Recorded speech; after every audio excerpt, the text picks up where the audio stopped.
down to win rather than maybe just going through 1-0? Can you take more out of it? Yeah, I think it feels a lot better because, again, like I mentioned before, that resilience. At one stage, it looked like England were lost. Even though there was creating chances, there wasn't that combination, there wasn't that rotations that we all wanted to see.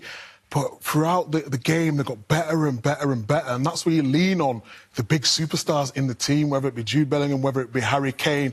I think the subs, we talked about Southgate at times, maybe not making the subs at the right times. Tuchel made the subs at the right times. Gordon, Eze was brilliant. Even the tactical switch to put Rice to right back on the first goal, he was heavily involved. I don't know if that's something he'll do going forward, but today it certainly worked. Well, he's been forced into that, hasn't he, because the injuries which we've had, and I completely agree. I thought the subs were outstanding when they come on, and part of that is because he's been brave enough not to play with Saka. I think in previous regimes we've seen players playing because, you know, they're the best player.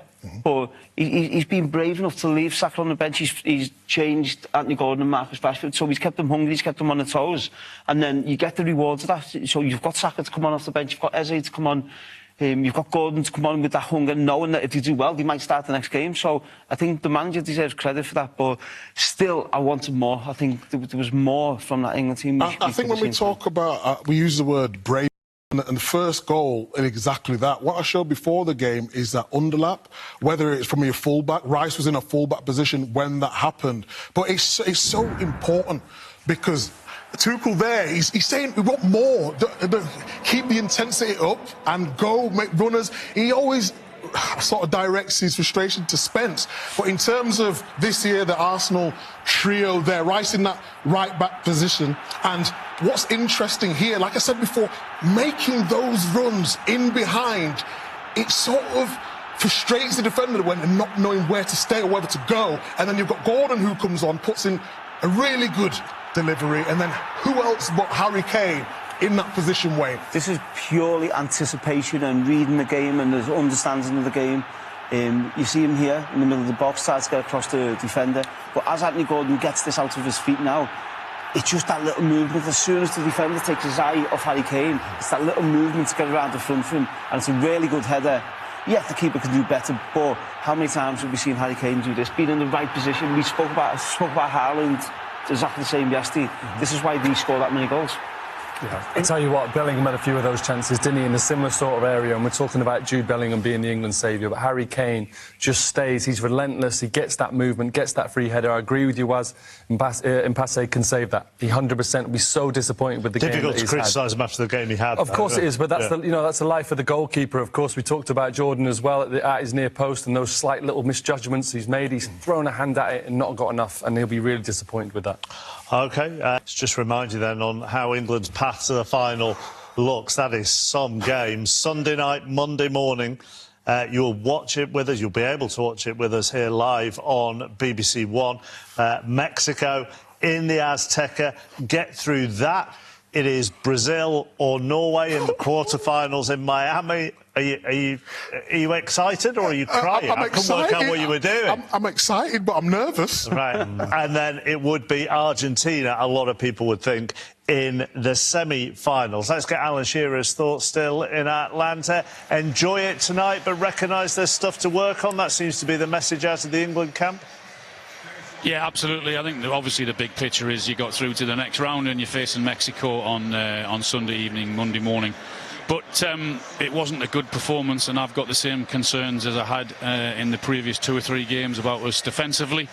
Going forward, I thought it was better today, but we've spoken about the big hitters so much in this tournament, and rightly so, and we have to bring Harry Kane to that, because his 2 goals today I thought were absolutely superb. His movement for the header was great, but then the second finish, there's not many centre forwards in the world can produce that piece of magic. The way he turns and swivels, and the balance is incredible, and then to get the direction and the power into the roof of the net, that was some strike. Do you take comfort from the fact then that, as we were saying in the studio, like several nations, England are also there with a man who can get them out of the hole if they need to be dug out? Yeah, you've always got a chance. I think what we've learned from up to now from England is that obviously their two most important players are Bellingham and Kane, and I thought that was exactly the same today. I mean, Bellingham was really unlucky, but for the goalkeeper's couple of brilliant saves. He was the one that was trying to drive forward. He was the one that got forward for the goal as well. And then, of course, you're on about the brilliance of Harry Kane in front to goal. But in terms of defensively, I agree with all the guys in the studio. There are far too many holes in front of the back four. And when we did give chances away, they scored with the first one. They should have scored with the Wissa one. And there's just not enough quality from wide areas. I thought his substitutions were very good. Gordon more than played his part in the goal. And putting Rice into right back position worked, because he was the one that got forward and played a part in the goal as well. So he's got a decision to make as to whether he actually thinks about putting Declan Rice into a right back position. I would be, if he asked me that before the game, I'd have been very reluctant to have done that. But he's got a big decision to make whether he does that, because he can add a little bit of quality in that position where we've lacked that with the players that he's picked up to now. OK, Alan, thank you. Enjoy your trip to Mexico City. That will be some experience on Sunday night. Thank you. 2 games still to come this evening. Belgium against Senegal is at 9 o'clock. That's on ITV. You can listen to it on BBC Sounds as well. Then it's USA-Bosnia build-up from 10 to 1. And you can also see that on iPlayer. Would you look at Declan Rice as right back then for Mexico? No, I wouldn't, because I feel like he can give too much in that centre midfield area. If you're going into the Mexico game, which is going to be at altitude as well, I feel as though you're going to need his energy in midfield. I would probably go with Konsa right back and put Stones alongside Gahina. I think that's a better balance for the team. You might need to tweak it at some part of the game, but no, I would have Rice's energy in the centre midfield. I wouldn't want to. Listen, Declan Rice can play in so many different positions. He's a top-class player. But the options he's got... Are we ruling Spence out then? Is that what we're saying? I wouldn't rule him out. I think he's had a bad game. OK, we're going to continue on iPlayer. We'll have plenty more reaction on there as well. But just before we go here on BBC One, time to hear from Thomas Tuchel with Kelly. Well, Thomas, you can breathe now, but I imagine that was a lot more stressful than you'd have liked this evening. That we have liked it, yeah, but if everyone gets what he likes, everyone gets an early goal and another goal and an easy afternoon. That's not how it is. You have to deal with the situation as they come, and it got very difficult because I got a very early goal. But I have to say, like after the first water break, there was like 3, 4, 5 big chances. We had, I think, a penalty situation maybe in our favour, and we kept knocking, and to crack that rock and to make it happen. Goalkeeper had unbelievable saves, so it got more and more difficult of course, but the reaction and the belief is one of a kind, and they were ready to keep doing what was necessary to do, and we found a way to win. Well deserved, by the way, well deserved. A word on Harry Kane. We spend a lot of time talking about him, Thomas, but does he surpass even your expectations of him at this point? No, that's what we expect from him. It's what we expect from him. I think it's what he expects from himself. Difficult matches, close matches. Harry's here to decide them, and it's top level. And it was Anthony Gordon that set up both of his goals. Your substitutes in general, how pleased are you with the impact that they made? Like I said, through the whole tournament, the energy and the team spirit is on highest level, and the commitment from everyone, and I think everyone fully understands in which part of the tournament we are at the moment and what it really takes. If you can see the level of support coming onto the pitch, but also from the players who are not selected, who don't even get minutes, they keep pushing and pushing. You see the faces, they're positive in the water breaks. That's what it takes. I think everyone feels very comfortable when he plays. Everyone feels comfortable when he is selected to finish the match, and because of the atmosphere that the team provides for each other. Do you now need to harness what you saw in those, like take hold of what you saw in those final few minutes, the attacking impetus, the way you ground them down and the way you got those breaks? like you said, of course, we want to have it like easier and have the first goal and whatever. But if you have it, if you come back from 1-0 down, if you need maybe the last quarter of the match to be so strong, and we win again the second half, these are also the experiences that give you genuine belief. So you don't need a manager to tell you believe, because you felt it. And now that they felt it, and now they did a circle after the match together, then they have the reward in front of our fans, and these are the moments. And I think they're very well aware of what they did. They know what it took today, and they're just fully committed. I feel a team that's fully committed and full of belief. Well done today, Thomas. The quickest. You feel as though you've got him, and when he turns, so if you look at where the two defenders were, they were thinking it's sort of job done a little bit, because you sended him away from goal. But as you guys have mentioned here, he doesn't need that much time to get the accuracy and the power to get it in there, because all you want to do is, you don't want him in the middle of a goal. You want to push him as far away from the goal as possible. But at any angle, because his shooting technique is so good, he's so difficult to mark. I would say, oh, no problem, shoot from there. And then he puts it in the top corner. And it's so difficult to adjust your position, because you sort of don't know what he can do. And when he does it at a speed which you don't expect him to do it at. Where do the three of you stand on what he said to Kelly there about it being England's best performance? Because at half-time you could be critical about how England had played and the fact that they weren't creating that many chances till after the water break. They were definitely the dominant team in the second half. So do you agree with him, or do you think he slightly overplayed it? For me, there's big concerns. Obviously, we're all delighted that England have gone through, but there's big concerns there. And in particular, when England lose the ball, they are so open against a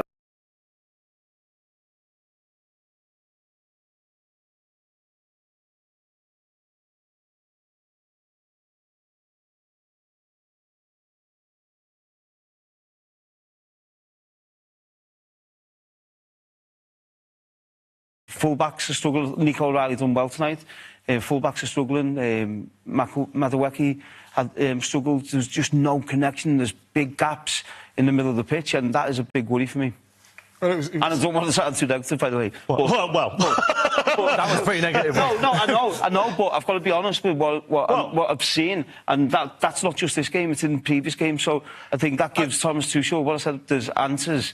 I think he's got answers of what he's got, and he really needs to look at that, otherwise we'll go out. Well, it's very fair to draw attention to that, because Thomas Tuchel isn't going to go back there and tonight, when they get back to the hotel, think, yeah, everything's great, is he? I mean, he will have recognised the same problems, and there are problems to solve. And I think that's interesting that Harry Kane he doesn't say things for the sake of it. It may well be their best performance in terms of the chances that created, and there was plenty of good things, but I think it highlights of how much clunky of England have been so far, because I think it actually was their best performance, but that highlights that they haven't exactly been purring. They had some great moments against Croatia, but against Panama and Ghana they struggled. Tonight they had a lot more moments where they struggled, but they did look devastating when they really started to put the pressure on. Just quickly, the right-back position is a conundrum. Yeah. You've had Declan Rice had to fill in at right-back. He looked the most in control. Jed Spence has only played, 298 minutes at right-back. He's used to playing on left. And to someone who's played full-back or who hasn't played full-back, you might think, oh, well, he's played on left,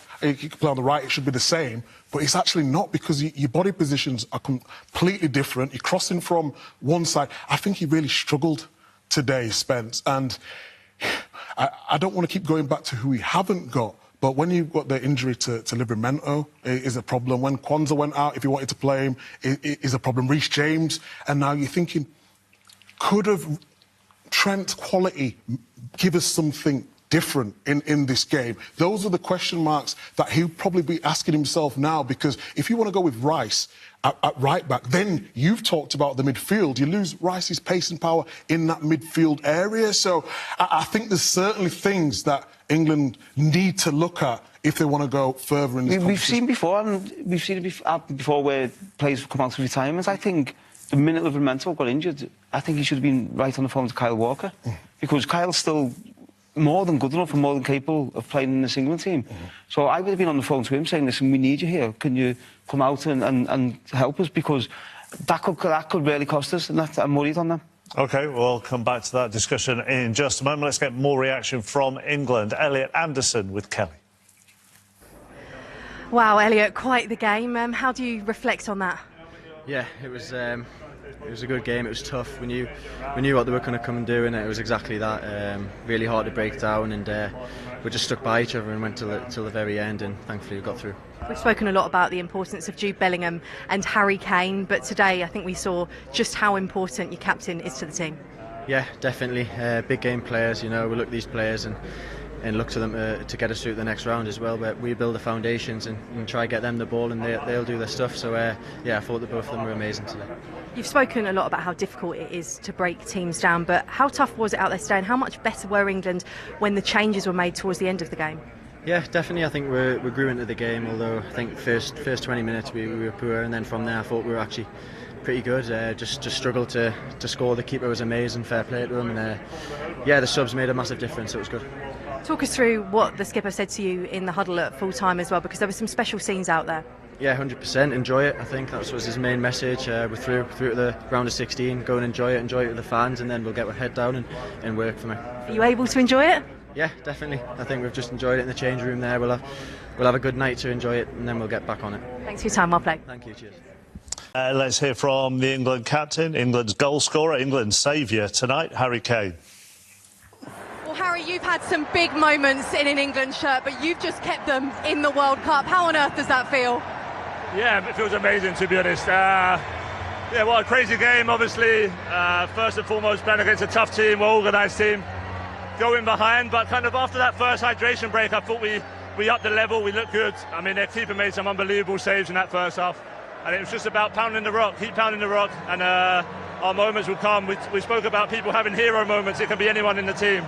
Whether it's me, a save from Pickers, a block from the defenders, whoever it is, we have hero moments. And yeah, for me, it was the day. Your first goal kept England alive, of course, but your second one, that celebration, was that 80-odd minutes of frustration coming out? Yeah, I think so. I think you have to stay patient in these games. The last couple games were very similar, and obviously when you get to knockout football, the pressure is higher, the risk is higher. But we spoke all week just about being ourselves. And from an attacking point of view, it was probably our best game of the tournament so far. Obviously still things to work on for sure, but ultimately these rounds are just about getting through. I think the boss spoke about it before the game. This one and the next one are two difficult games for different reasons. The next one obviously away in Mexico against Mexico, but you know, we're in the part of the tournament where you have to grind wins out, and that's what we've done today.